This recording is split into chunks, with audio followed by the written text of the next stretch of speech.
ඔයාලා හැමෝවම පිළිගන්නවා අපේ YouTube channel එකේ පළවෙනි වීඩියෝ එකට. අපි හිතුවා ලංකාවේ රජවරු ගැන වීඩියෝ සීරීස් එකක් කරන්න.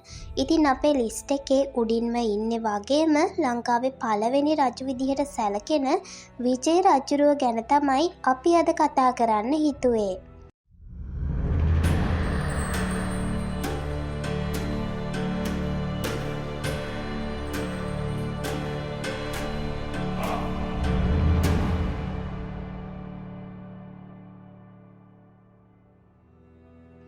ඉස්සර ඉන්දියාවේ ඉඳලා තියෙනවා සිංහබාහු කියලා රජ කෙනෙක්.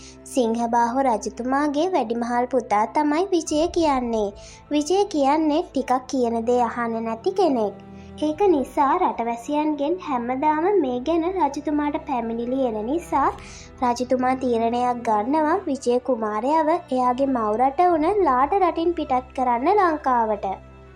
විජය කුමාරයා ක්‍රිස්තු පූර්ව 543 දී පුත්තලම් ප්‍රදේශයේ තියෙන වෙරළකට ගොඩ බහිනවා.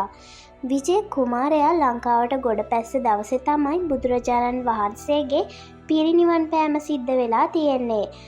ගොඩක් දෙනෙක් දන්න කතාවක්නේ විජය කුමාරයා ගොඩ බැස්සේ තඹපන්නිය. එහෙමත් නැතිනම් තම්මැන්නාව කියන තැනට කියලා.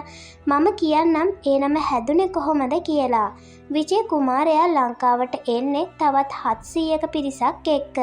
එයාලා මහන්සි නිසාම මේ වෙරළේ වාඩි වෙලා ඉන්නකොට එයාලගේ අත්වල වැලි එහෙම ගෑවිලා තඹ පාටින් පෙනුන නිසා තමයි විජය කුමාරයා මෙතනට තම්මැන්නාව කියලා නමක් දාන්නේ.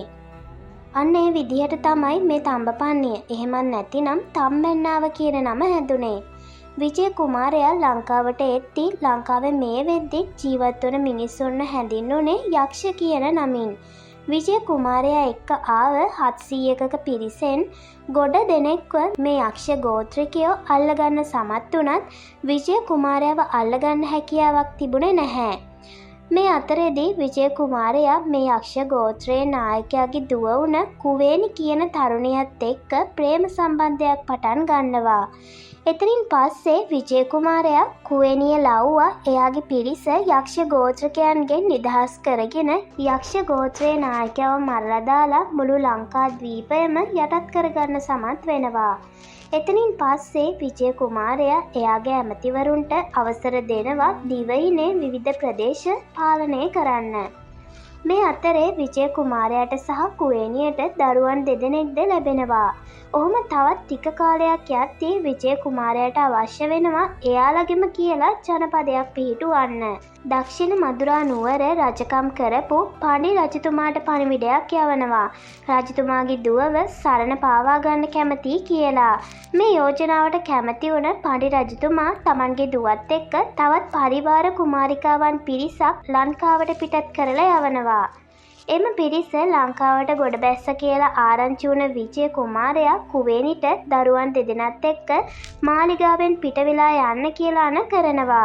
දරුවන් දෙන්නත් එක්ක යන්න තැනක් නැති නිසාම කුවේණිය දරුවන් දෙන්නව සංගවලා යනවා විජය කුමාරයාගෙන් බේරිලා හිටිය යක්ෂ ගෝත්‍රික කණ්ඩායමක් ළඟට.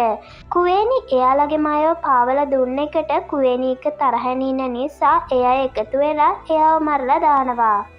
එතනින් පස්සේ වසර 38ක පාලන කාලයක් ගෙන ගිය විජය රජු ක්‍රිස්තු පූර්ව 505 දී මිය යනවා.